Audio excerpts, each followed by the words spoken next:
kita akan melakukan yang disebut dengan urban renewal, peremajaan kota, penataan ulang, bukan dikosongkan, apalagi dikosongkan tanpa mempertimbangkan satu prosedur, rasa keadilan, dan memperhatikan mereka sebagai sesama warga Jakarta. Tahun 88 sini saya, Pak. Berarti Ibu sempat milih Pak Anies dong? Sempat dukung Pak Gubernur Pak Anies. Cuman Pak Anies gak tanggung jawab ini. Masa pemerintah rakyat, pemerintah kayak Pak Gubernur ya, katanya nggak ada janji, nggak ada penggusuran. Entahnya begini jadinya. Tapi kan Gubernur tinggal janji. Katanya sebelum jadi Gubernur Pak Anies janji tidak ada penggusuran. Udah kita itu dukung, ini imbalannya begini. Dan saya tidak ingin menjadi bagian dari daftar orang yang mengkhianati promotornya. Saya tidak ingin menjadi orang yang menjegal promotornya. Pak Prabowo hari ini adalah calon presiden dari Partai Gerindra. Saya tidak mau menjadi orang yang dibawa untuk berhadapan dengan Pak Prabowo dan menghentikan Pak Prabowo. Saya tidak mau. Dan saya katakan itu kepada siapapun yang datang kepada saya untuk berbicara tentang calon presiden. Saya menyatakan bahwa dengan penuh rasa tanggung jawab saya menerima pencalonan sebagai Presiden Republik Indonesia tahun 2024. Siapa presidennya? Apa partainya? Apa partainya? Siapa presidennya? Sudah berkali-kali garis bawahi, kami mengatakan berkali-kali sejak dulu, konsentrasi pada manusia, jangan hanya konsentrasi pada pembangunan benda-benda mati yang indah difoto dan bisa ditunjukkan dalam 5 tahun hasilnya. Justru yang harus ditonjolkan adalah pembangunan kualitas manusia.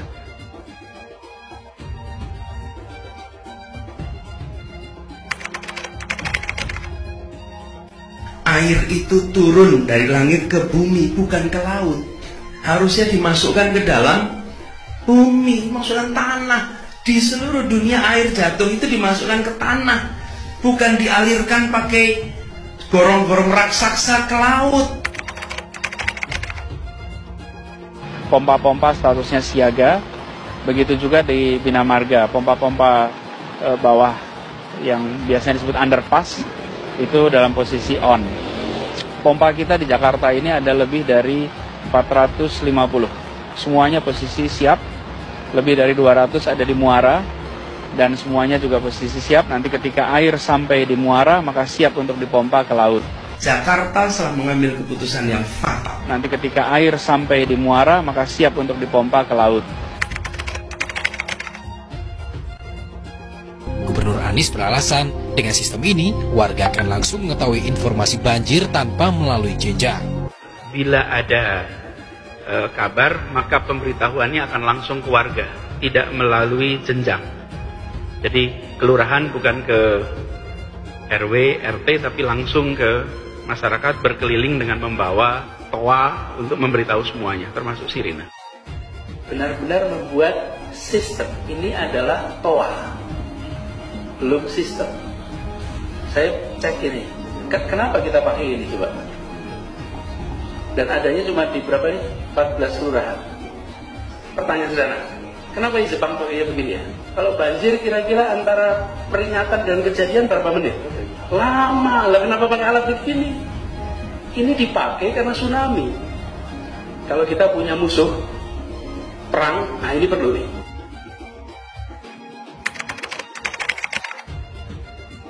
Air hujan yang turun di kawasan ini tidak dialirkan keluar, tapi dimasukkan ke dalam tanah.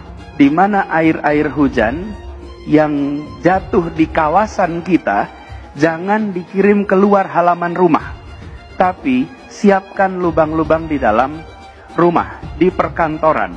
Kalau ini kita lakukan, maka kita tidak menyumbang air keluar. Nah ini guys, situ kita lihat tuh sumber resapan di situ tuh malah membuat jalan jadi rusak guys. Pada saat itu juga dikatakan kondisi di sini minim penerangan dan juga hujan. Pada saat itu pengendara sepeda motor menghindari sumur resapan seperti yang terlihat di layar kaca. Memang di jalanan terdapat beberapa sumur resapan dan ketika menghindari sumur resapan dan pengendara sepeda motor ini jatuh dan masuk ke seberang jalan. Saya mohon kepada pemerintahan yang sekarang untuk mengevaluasi kembali sumur resapan yang selalu membahayakan pengendara. Ini bukan yang kejadian yang pertama kali, udah sering sekali. Sumur resapan ini menghambat kendaraan-kendaraan pada jeblos. Lihatlah kejadiannya sekarang. Apa alat transportasi yang dimiliki oleh hampir setiap orang? Mayoritas akan menjawab sepeda motor. Bukan. Alat transportasi yang dimiliki semua orang adalah kaki. Kaki. Karena itu yang harus dibangun pertama adalah untuk kaki. Ini gagasan. Karena kita mengalami kondisi yang cukup ekstrim. Sebagai contoh, pekan lalu hujan ada yang 140 mm sampai 180 mm yang biasanya dihitung harian. 140, 180 itu sangat lebat, bahkan 180 bisa bilang ekstrim. Pekan kemarin itu jatuhnya dalam durasi waktu 2 jam setengah. Jadi bisa dibayangkan betapa banyaknya air yang jatuh pada saat bersamaan. Kondisi itu pasti menimbulkan. Ada juga yang mikirin rakyat sampai rambutnya putih semua, ada. Kalau wajahnya celing, bersih, tidak ada kerutan di wajahnya, hati-hati. Artinya juga Pak Jokowi nggak usah takut ya. Jadi kenapa sih takut ketika Nasdem mencalonkan?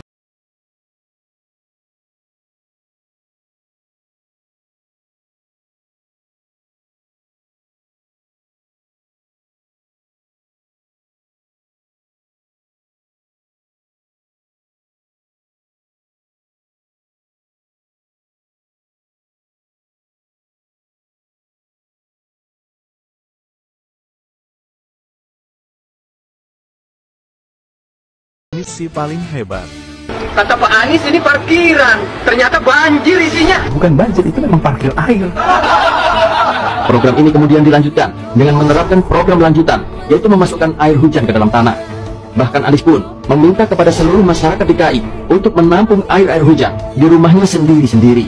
Di mana air hujan yang jatuh di kawasan kita jangan dikirim keluar halaman rumah, tapi siapkan lubang-lubang di dalam rumah, di perkantoran. Kalau ini kita lakukan, maka kita tidak menyumbang air keluar. Alhasil, warga pun banyak yang kelelep di dalam rumah.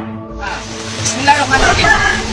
Di mana-mana air hujan itu dimasukkan ke dalam tanah, bukan bikin gorong-gorong, kok dimasukkan ke laut. Itu salah. Yang benar, di mana-mana seluruh dunia air hujan masukin ke dalam tanah nih. Artinya bukan bikin gorong-gorong yang besar di laut. Itu keliru. Itu ngelawan sunat Tuhan namanya ya. Disindir dari belakang. Bukan. Disindir langsung depan muka. Nah ini.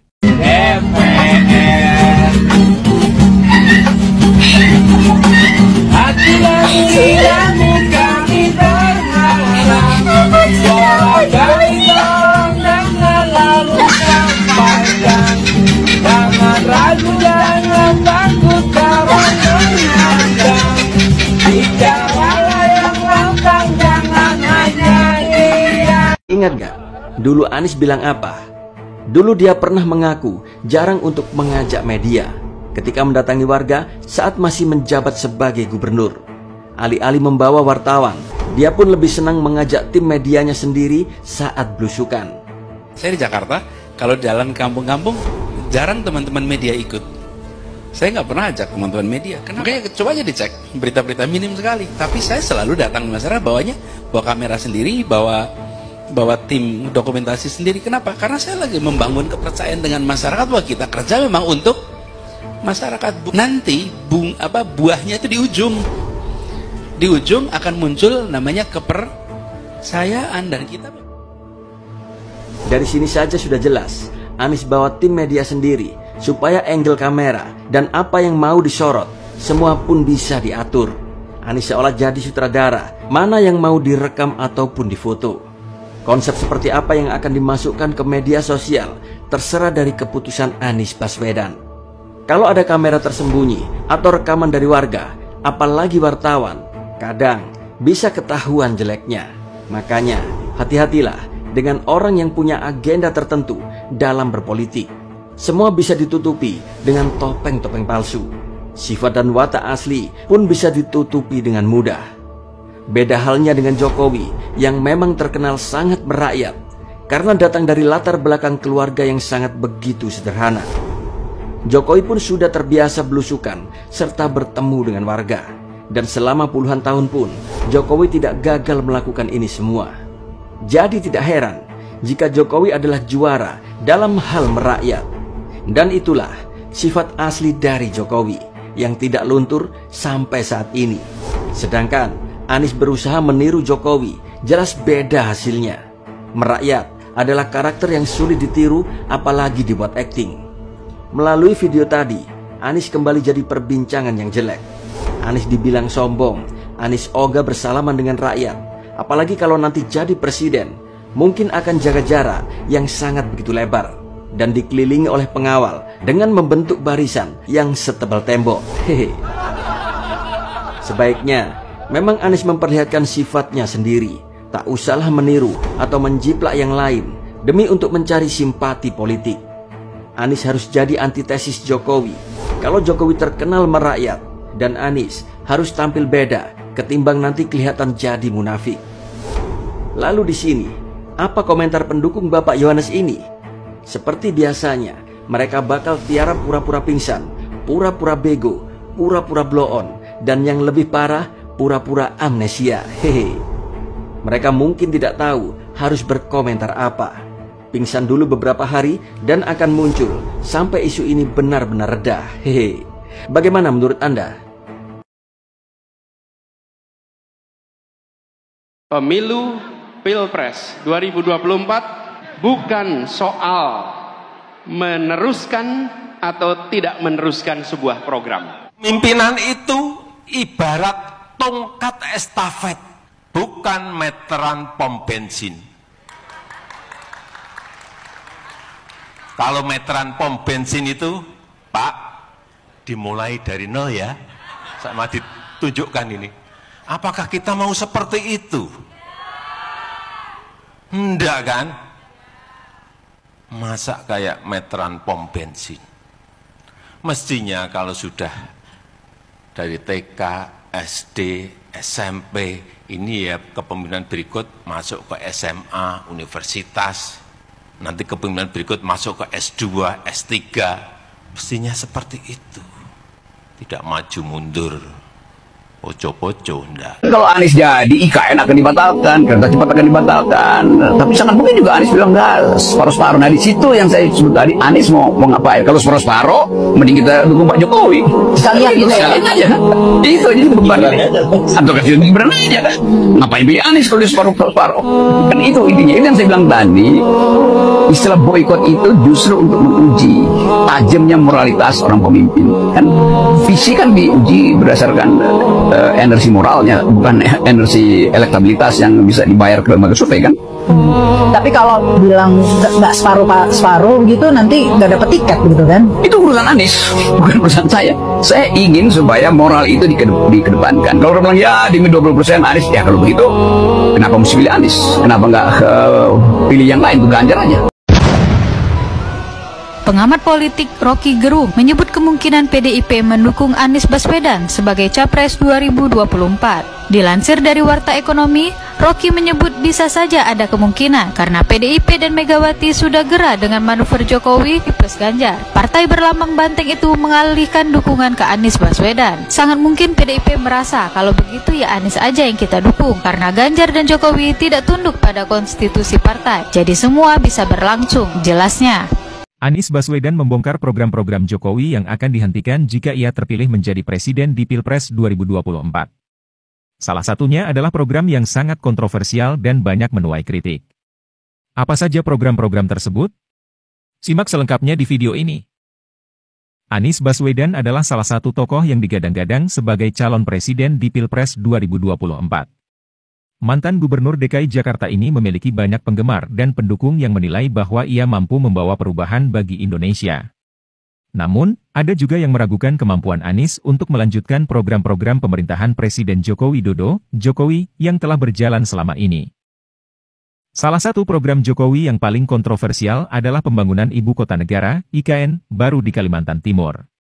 Proyek ini dianggap sebagai solusi untuk mengatasi masalah kemacetan, polusi, dan ketimpangan pembangunan di Jakarta dan Pulau Jawa.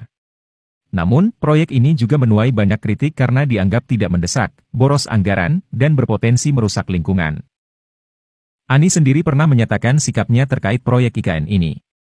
Ia mengatakan bahwa ia akan melanjutkan proyek yang sudah ditetapkan Undang-Undang (UU) jika terpilih menjadi presiden, namun ia juga akan melakukan evaluasi terhadap proyek tersebut.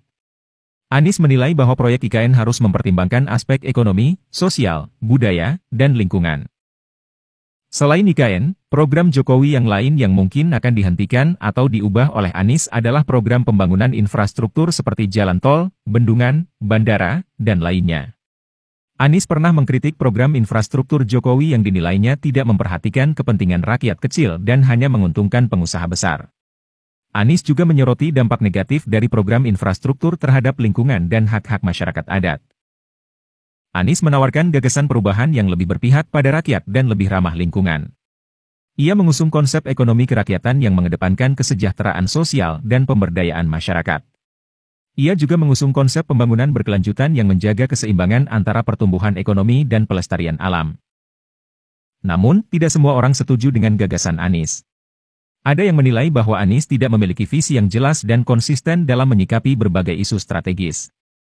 Ada juga yang menilai bahwa Anies hanya pandai beretorika tanpa disertai dengan bukti nyata dalam kinerjanya sebagai Gubernur DKI Jakarta. Ada juga yang menilai bahwa Anies hanya mencari popularitas dengan mengumbar janji-janji manis tanpa memikirkan implikasinya. Apakah Anies Baswedan akan menjadi presiden yang mampu membawa perubahan bagi Indonesia? Ataukah ia akan menjadi presiden yang menghentikan atau mengubah program-program Jokowi yang telah berjalan? Jawabannya tergantung pada pilihan rakyat Indonesia di Pilpres 2024.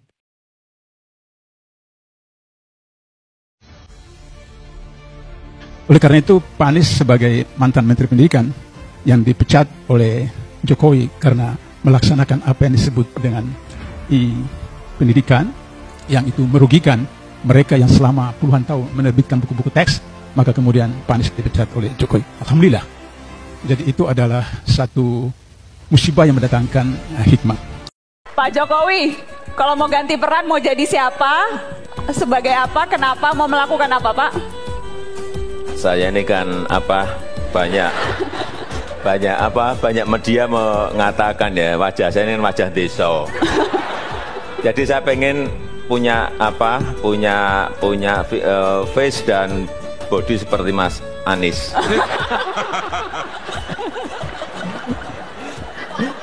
Enggak benar, face-nya bersih ya kan. Dia mau jadi rektor begitu. Iya, pengen jadi rektor. Oh, ya. Tapi rektor yang kayak Mas Anies gitu. Bukan rektor yang lain. Rektor kayak Mas Anies.